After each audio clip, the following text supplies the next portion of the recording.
Clarissa Constantine is our next speaker, and I have the privilege of introducing her. She is an only child who had a tough relationship with her mom. During college at University of Hartford, which is in my backyard, she began what would turn into a decades-long career as a test prep coach. She's helped thousands of kids around the world navigate the college and grad school admissions process.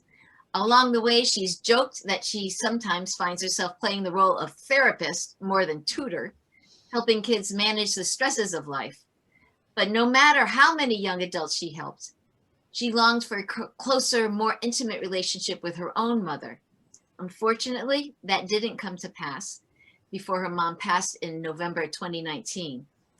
She's driven to help other families avoid the heartache, the lost years, and the regret she, and most likely her mom too, experienced. In addition to test prep coaching and dreaming of ways for parent-tween connection can help families, she's also a certified life coach who helps teens learn concepts like goal setting, self-compassion and self-esteem, mindfulness, and growth mindsets. So join me in welcoming Clarissa Constantine. Awesome. Thank you, Deborah. I love doing workshops like this. And for those of you who are listening, we were commenting during our break about, the three of us have our own varied educational backgrounds, and we brainstorm and come up with the basic ideas of what we want to talk about in these events. And we just continue to be thrilled, pleased, shocked, whatever you want to call it, about how consistent our philosophies are. And I hope that for you listening, that in recognizing those consistencies, that even if you feel like we're saying similar things, hopefully if we say them in different ways, then they land differently and can help you in your relationships with your families as along the way. So as Deborah said, I am the founder of the Parent-Tween Connection. You can find us on Facebook. We're an organization geared toward not only connecting parents to each other, but also to the professionals who can help you navigate life with teenagers. So as we go into this last portion talking about high school kiddos, we want to be thinking, I should say the later high school kiddos who are looking toward life after college or after high school. And I want to be clear that for many students, life after high school does include some variation of continued education, but that is not the case for every student, and that's okay. I want to reference back to something that Deborah said earlier about report cards. So often we as the adults look at the kids in our lives and see their grades as a reflection of ourselves. Oh, I should have done more, this, that, or the other thing. And for a lot of families, they get caught up on not only whether their kiddo goes to college, but what college their kiddo goes to. And so I want to be clear again that I'm talking about life after high school that could include a variety of options, including going to work, including going into the military. So these are things that we want to continue with a lot of the exploration that Elizabeth and Deborah have been talking about. So when we think about, and I'm kind of looking at like high school sophomores, 10th graders and older, the kids are like, I'm done. I don't want to get up. I want to sleep. I want to hang out by the pool. I want to chillax. Maybe I want to go to summer camp. And the parents are like, dude, you've got 2 years until you graduate. You got to be thinking about your future. Like, the time is now. Let's go. Get researching. Get on grades. Get your part-time job going. Time is short. And the reality is, dun, dun, dun, they're both important.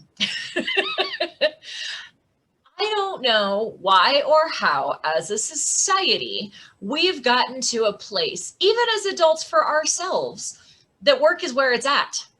We identify, many of us, by our professional accomplishments. How high in the ranks can we go professionally? We forget that, hey, we need that downtime. And I think for some of us, we've really learned that in the last year. I'm a singer. I'm in a women's a cappella chorus and quartet. And let me tell you something, we're called super spreaders of this coronavirus cray-cray. We haven't been able to get together. We haven't been able to do the things that help keep us grounded. Or as one of my quartet mates says, we haven't all been able to participate in our anchors as normal. And so that's why we're seeing some of the challenges of mental health stuff coming up even more so So I really want to reiterate, yes, there are things that we need to be focusing on from a long-term professional collegiate academic perspective, but please don't completely tamp out the idea of having fun. Like Deborah was saying, as you're looking at some of those academics, make them fun. It's not supposed to be school. The more that we can have fun in life, the happier we are overall anyway. But here's the thing, why is that?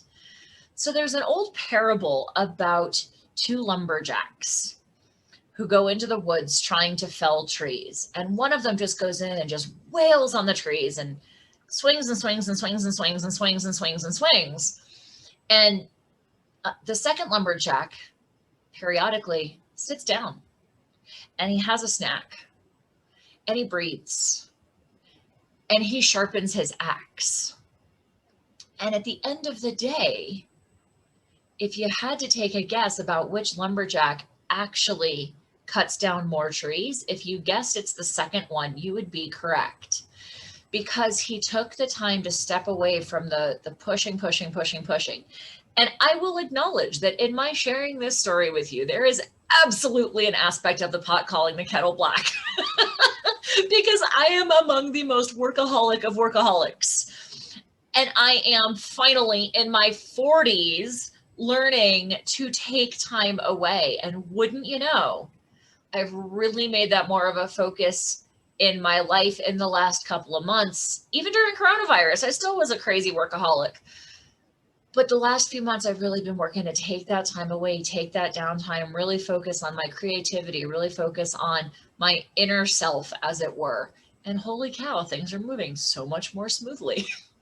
So how do we help our kids with this? One of the biggest themes that I'm noticing along the way that Elizabeth and Deborah have both been talking about is listening to our kids. So often, and I'm not saying we're wrong about this, but so often we believe that we're right. We've had these life experiences. Why wouldn't we be right? And we want to help the teens in our worlds avoid some of the mistakes that we've made. And you know what? Our parents did the same thing. And when our parents went talking about all of their life experience, we did exactly what Deborah said. We didn't listen to them. So here are some questions that I encourage you to pop out to your kiddos along the way, or to offer for them to consider reflecting upon. What impact do I want to make? Who do I want to help? Maybe they want to help animals. Maybe they want to help seniors. Maybe they've been involved as their grandparents have aged and they recognize that they have a gift for bedside manner. So thinking about who do they want to help? What population? How big of a scale do they want to help on? Do they want to help in their local community, or do they have visions of having a global impact? What would that global impact look like? Do they want to be the next Steve Jobs? Is that a goal for them? Do they want to become a household name? There's nothing wrong with that. And there's nothing wrong with it if they don't want to do that. What's my personality style? Many of us who are entrepreneurs, we've sought coaches and mentors, and we've done personality assessments, whether it's temperament assessments, whether it's DISC assessments, getting to know whether you have more of a dominant or more of a passive personality. There is no right or wrong in terms of personalities. It's just who they are. And the more that we, number one, as the adults, can honor the uniquenesses in the kids in our worlds. But number two, helping them recognize what makes them different and what makes them unique and what makes them them, not only helps a ton in terms of self-confidence and just self-efficacy and mental health, but it helps them start to narrow a vision along the way. So there's a couple of kinds of professionals that you may want to seek insight from as you're supporting your kiddos in this kind of personal exploration. There are some teen life coaches who can help with helping kids get to know who they are as individuals. We have college and career consultants who can support with that as well, because the cost of going to college undecided is expensive. By the time they change majors and add on 5th and 6th years, like we hear conversations about the cost of college as it is, the more that we can help with this personal exploration, even as young as 6th and 7th and 8th grade, and continue building on that, the more guidance we can offer to students, or the more they're already going to have a direction for themselves by the time we start getting to a point of exploring colleges and careers. A couple of other tools that may be of use for you as you continue to have these conversations with your students. The Open the Door journal is actually a digital journal that you can download from parenttweenconnection.com and have it printed in one of your local print shops like Office Depot.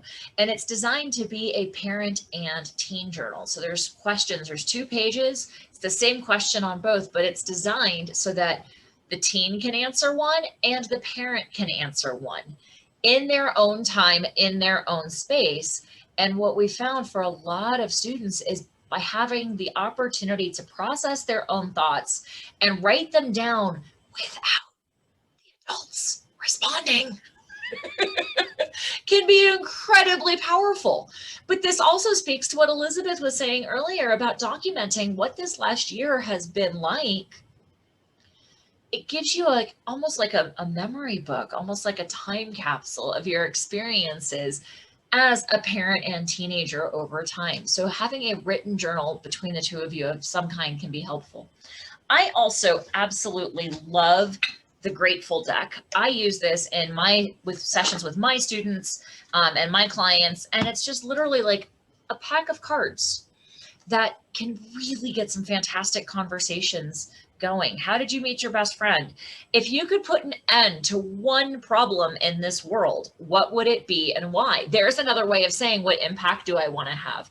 So many of these questions can be phenomenal in terms of having some great conversations with the teens in your world, but also getting them thinking about, who am I and what are my opinions? So Deborah had mentioned earlier this whole concept about how our kids' brains are not fully formed. The brains form from the back forward, so like literally from the brain stem or the spine forward. And the frontal lobes are not completely formed until like the mid-20s. So it's really important, parents and village members, as it were, the rest of us who aren't necessarily parents, but who work with the teenagers, to remember that one of the biggest reasons that we need to pause and give students the space to respond is that they don't yet have the capacity to formulate their thoughts and speak them as quickly as we do. Most of us, hopefully, have fully formed frontal lobes, so we function more quickly. And so just keep in mind that there's a reason that we need to pause. There's a biological reason. It's not just that our kids are jerks and don't give a rat's patootie about what we think. I mean, there's that, but it's not just that. So I want to encourage you to consider that our roles as the adults in their lives adjust from being the parent or the authoritarian into being more of a mentor and being more of a coach and a guide, which is why the ask, don't tell philosophy becomes so important as our kids get into high school and move on into whatever the next step is. As another colleague of mine says, is you got to let the kids drive the bus. Actually, was that you, Elizabeth? It might have been you. I'm sure you've said something like that along the way. Yeah. So we can warn them. We can be their navigators to an extent. And I would encourage that our navigation systems really should be more like the beeping system that tells you when there's somebody in your blind spot, or when we're about to swerve out of the lane, as opposed to, no, this is the direction you have to go. So it's really that health and safety warning system more than a navigator. So what are some arenas we can encourage them to explore? Well, certainly from a professional exploration perspective, internships, research opportunities, and part-time jobs. There are internships and research opportunities galore. As Deborah referenced earlier, Google can be your greatest friend. What's your kid interested in? Is your kiddo interested in animals? Great. Volunteer dogs. Search. Friend of mine runs a volunteer organization where they raise puppies for military veterans, so that when they can't actually start training the dogs until they're a year old, like training them to do what their ultimate service job will be.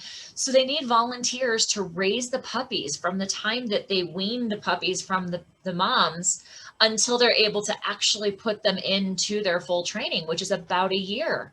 So if your kiddo likes animals, this is something that you might want to consider exploring, to actually bring a puppy into your home and raise them. So that's something that could be a good volunteer opportunity, but it's also, maybe there's a work opportunity in there as well. Maybe we find out that, hey, your kiddo really actually likes to train dogs. Maybe they want to go to school to become a dog trainer and an entrepreneur. Maybe they want to find other dog trainers in their areas to shadow. So looking for internships, research, part-time jobs can be really valuable. And there's also the aspect that this allows our kids to start building their resumes. When it comes time to apply for a college or to apply for a job, they're going to want to see some kind of experience. And those resumes can include not only our club activities at school, but also these internships, these research projects that we've had a chance to work on, or any part-time jobs that we've had. Now, you've heard this one, and I really want to underscore this.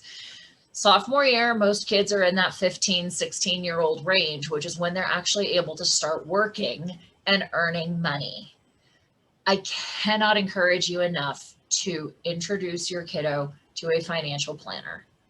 If you have a financial planner whom you know and trust, please introduce your kiddo to them. Let them help your kiddo set up a budget. Let them help your kiddo start investing. If there was one thing I wish my parents had offered me when I was this age, it would have been learning about finances.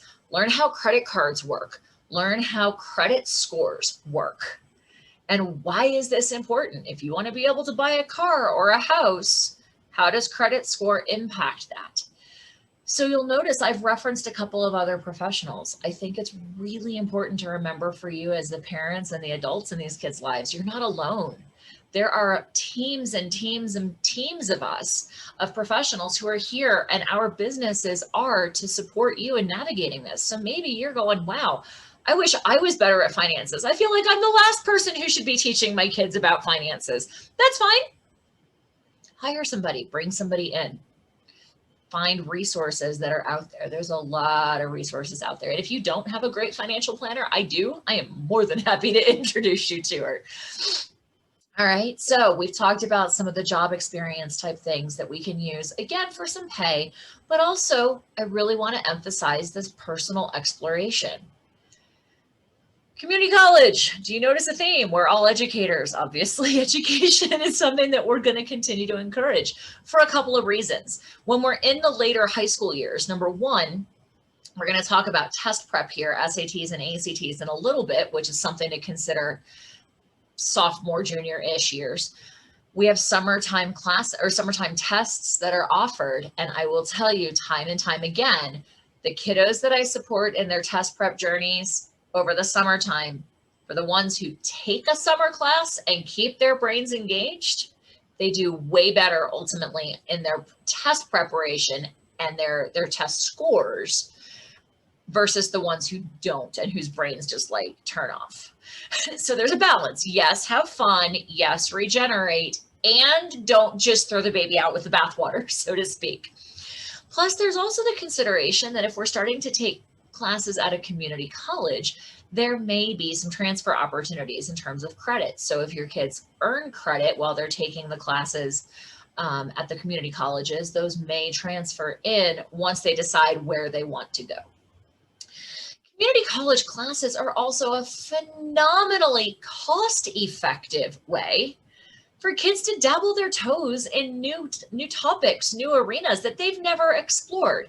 You know, we joke around about like underwater basket weaving, but maybe they've always wanted to take a photography class, but their high school doesn't offer photography. Or maybe they're interested in auto mechanics or, auto repair. And just for their own benefit, maybe they don't actually want to become a mechanic, but like I knew how to change a tire and change my spark plugs and change my oil because my dad taught me. Not every family feels comfortable sharing that or confident coaching their kids on that. So maybe taking a basic auto repair class is a good idea, or an entrepreneurial class, or a who knows what.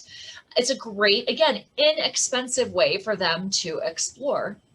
And to the point I think that Deborah made earlier about we need community, we need connections with people. It's a great way for kids to meet other kids in at least their same age range ish. So it could be a way for them to make more friends along the way too. Thankfully, this is now becoming more of an option for us as we hopefully come out to the other side, maybe, of the coronavirus pandemic, that we're going to be able to start traveling again. And there are a few aspects that I want to underscore that can be really valuable as you're exploring travel during the summers between sophomore and junior and senior year, and also between senior year and whatever is next, presuming college. We'll talk about that, but some other options too. Again, it continues the self-exploration. Where is your student interested in going to?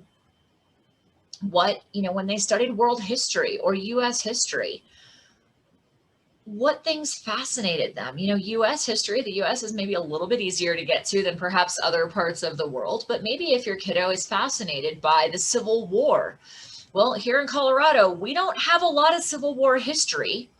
But out in Connecticut, where Deborah is, there's a lot more Civil War history.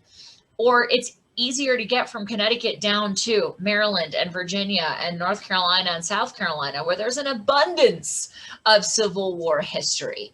So if you recognize that your kiddos were particularly interested in things like that, maybe you want to plan a week trip somewhere, that you can hop in the car and drive somewhere and go explore some of the Civil War battlegrounds, or, where and relate the real life, what it looks like now, to what they experienced. My parents used to live in Virginia, and there's an amazing park super close to where they lived, where my dad would always go walking. And as we'd walk through the trails, you could see where the embankments were on each side of the river, where the Civil War militia was on either side, and you could read the stories on the little placards along the pathways. It was just super cool to explore. So again, that self-discovery for the kiddos is huge. But the next step is, Elizabeth made the comment, she said middle school students with training, I want to emphasize with training, are 100% capable of doing household chores. Guess what? High school students with guidance or with coaching are also 100% capable of planning a family trip. So maybe you have a brainstorm session like Elizabeth was proposing as far as chores are concerned, but maybe you say, okay, well, where do we want to travel to this summer? And if you've got a couple of students, maybe you give each of them an assignment where, okay, I want you to research 5 places that we could go, and I want you to research 5 places that we could visit. Or once you decide on a destination, what are some of the things that we can go do? We can work some finances into this, and we can say the family budget is $2,000. So go plan the trip.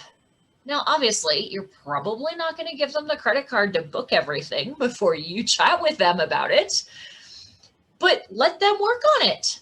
Let them figure it out. Let them plan it and go, okay, well, what's our budget going to be for eating out every day? Or are we going to stop and grab a loaf of bread and some peanut butter and jelly and have sandwiches in the car? Because you got to keep in mind, they don't know how to do this automatically. We have to coach them on it. So let's take these things that we'd like to create anyway, these experiences, and give them the opportunity to use it for self-exploration and use it for learning purposes at every opportunity. Now, I'm a life coach. Reflection is important to me. Clearly, we're all asking questions. So this reflection after every experience, as Deborah was saying, you may want to give it a little bit of remove, after you've planned it, after you've come back from the trip, say, hey, Bobby, what was the most fun part of planning the trip for you? What did you find the most challenging? And as Deborah was saying, we take those same questions that she was saying that you could use for exams, and use them for other experiences. If your kid gets a job and gets fired, okay, that's fine. We've all been there. I've been fired 3 times, 4 times. That's why I'm an entrepreneur. I can't fire myself. But, right, what did we learn? Okay, we're not there yet. What did you learn? What did you like about that job? What did you not like about that job? And how can you use that as you consider where you want to go career-wise? So that reflection is valuable. Again, that's where a journal can come in for each of you, or a paired journal, what you thought back and forth, and travel, whether it's with the family, whether it's the student chooses to go on a mission style trip or a giving trip. Hopefully we'll be launching those through Parent Tween Connection next year once we get past coronavirus, where we can go do cool things in other places and help people along the way. So speaking of helping, I think we've all talked about this. Giving back is clearly a huge part of what drives all 3 of us in the work that we do. And I think Elizabeth was the one who said that motivation comes from from identifying with something greater than ourselves. And I think that is one of the most valuable rewards, if you will, that we get from volunteering. So, Earth Day, we're in April right now. Earth Day was a couple of days ago. If your kiddo is super into the environment and they're coming home and telling you, Mom and Dad, this is why we need a Tesla, because it's, more world efficient, whatever. I don't know. That's not my zone of genius. You might come back to them and be like, okay, let's take a look at the finances of that. But maybe it's like, okay, well, a Tesla isn't necessarily in the family budget right now, but what else can we do to help the environment? Are we going to have a beach cleanup day or a park cleanup day? Or can we go out and plant trees? Or, what other types of environmental awareness things can we do? Again, if your kiddo is an animal lover, fostering an animal for a training program might be an option. If you're not in a housing arrangement where fostering an animal could be a viable option for you, maybe they can go volunteer at the local humane society or at a local shelter. They can go walk the dogs. They can go engage, or maybe you have a kiddo who is an aspiring photographer, but also loves animals. Humane societies and adoption agencies and adoption groups are always trying to promote their animals on social media to get their faces out there so that they can get adopted. Maybe your aspiring photographer would be interested in going and volunteering their time to help photograph some of these animals to help up-level their exposure and get them adopted. Maybe you have a cook in your family and they recognize that the unhoused don't always have exposure or access to easy food. So maybe they want to go to a soup kitchen, or maybe they want to start a food donation in their own, in your own community, something like that. A photographer friend of mine who clearly happens to be top of mind, it does a ton of local activist volunteer work where she'll do a mini session in exchange for her clients bringing in food for this organization or that organization. So the volunteering, not only does it help the less fortunate, but it also intrinsically gives us value as people. And what was the question one of you had mentioned of why did you choose to stay? That connection to something bigger than self gives such a profound impact to all of us in our own mental well-being that I cannot overemphasize the value of volunteerism, not just during the summer, but throughout the school year. But this also gives us insight as to where we want to go professionally. What do we love? When are we happiest? What makes us feel like it was worth waking up this morning? Because if we can take that feeling and get paid for it so that we can keep a roof over our own heads, why wouldn't we do that? So again, I want to really emphasize this continued focus on self-exploration. And then there's the realities of how do I fit that self-exploration into tangible, actionable insights or actionable steps. So generally speaking, college applications are going to be something that you need to be considering the summer going into senior year. So there are professionals who can absolutely support you in figuring out what the right fit colleges are. How do I even figure out what colleges I want to go to? I've done this self-exploration. I have a sense of what career I want to pursue, but how do I find the colleges? How do I whittle them down to colleges that are actually going to be good fits for me? There are an abundance of free resources, and there are professionals who can support with that as well. These are a couple of gals that I worked with just recently on a workshop, literally on finding the right fit college. Another tip for some of your travel and self-exploration includes college visits. Now, if you happen to have, say, a student who currently is in 10th or 11th grade and is a little bit closer to this process, but you've also got a kiddo in like 6th or 7th grade or, younger just overall, take the whole family on college visits. Now, a lot of students and families think, oh my goodness, this is going to be so expensive. My kid wants to apply to Tufts in Boston and UCLA and University of Miami. How am I going to fly to all of these places? Well, if you happen to have the funds and you can do that, great, have a great trip. But a lot of us don't have that. So the best thing that you can do is to start with the colleges in your area. Even here in Colorado, where, it's 8 hours to the next big city from the Metro Denver area, it's not like California or New England where there's a lot more metropolis around you. Even here, we have an array of styles of colleges. So I tell some of my local students, I want you to go to CU Boulder, and I want you to go to Colorado State University. Those are our two flagship public universities in the state. They each have one flagship campus. They're big schools and they both feel different. So go visit them and journal. Keep track of your thoughts. What did you like? What did you not like? Did you like the style of dorm where it's a tower and you've got to take the elevator to the 30th floor? Or did you like the option that another campus has more of a Greek life, like fraternities and sororities, and maybe you want to live in the fraternity house or the sorority house? Go to a smaller campus like University of Denver or Colorado College, where not only are they more intimate campuses, but they also don't work on a traditional 2-semester system.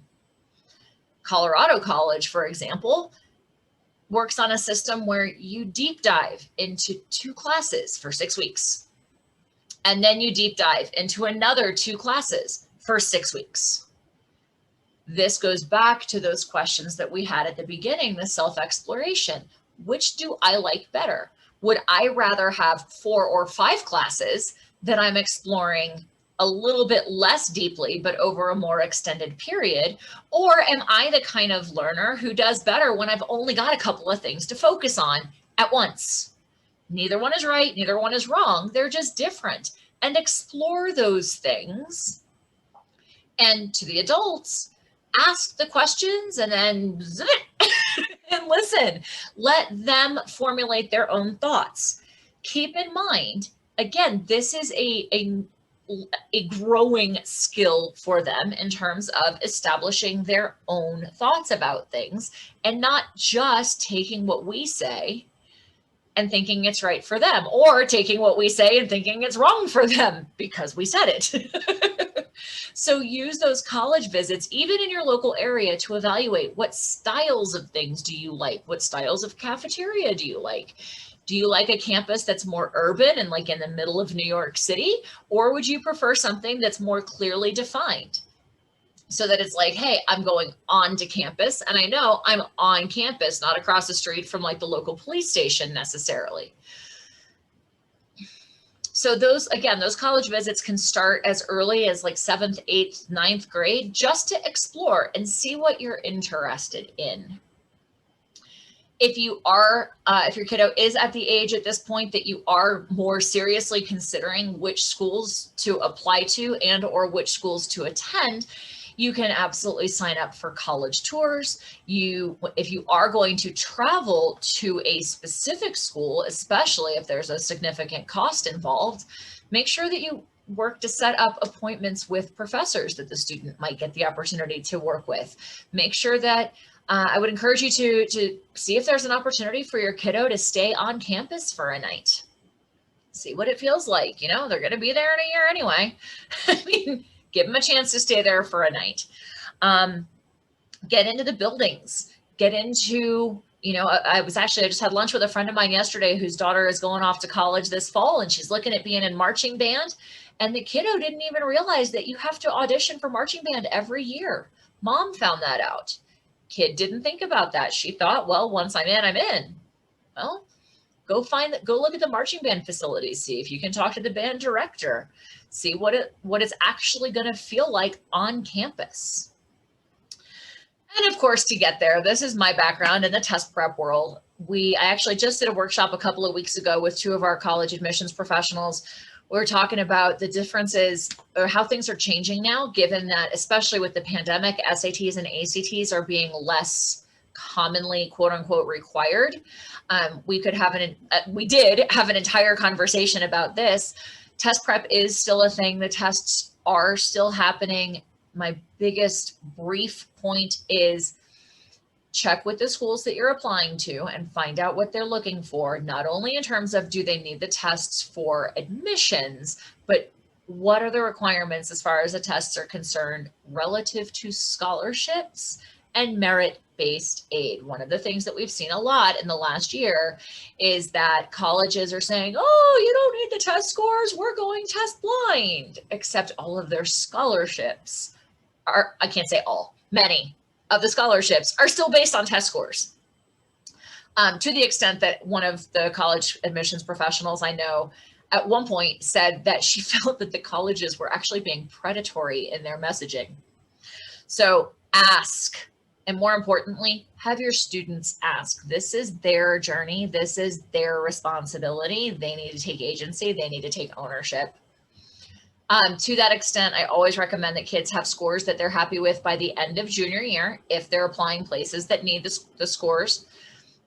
And if you have a kiddo who's thinking, maybe I want to take some time off, maybe I want to go travel, maybe I'm not sure about college in general, you've got a little more time on these, but I would still encourage the kiddo to consider taking them before they graduate high school, because if they do take some time off and they get out of that academic mentality, it becomes that much harder to get back into it. And of course, if you have a student who is graduating, enjoy it, have fun, make shopping dates, grab your college, the college dorm list, go have fun, be silly, and continue to ask questions. What are you most excited about? What do you think is going to be the most fun? And as Deborah said, hey, none of us can see into the future, but I got your back. I'm still here when you need to chat. And I will tell you, especially with the technology that we have available today, these days, one of the best things that you can do if you have a teenager in your life heading off to college, drop them a text. Hey kiddo, thinking of you. Hope you're having a great day. Just a little something, not every day, not 100 times a day. But when you think of them, text them and let them know.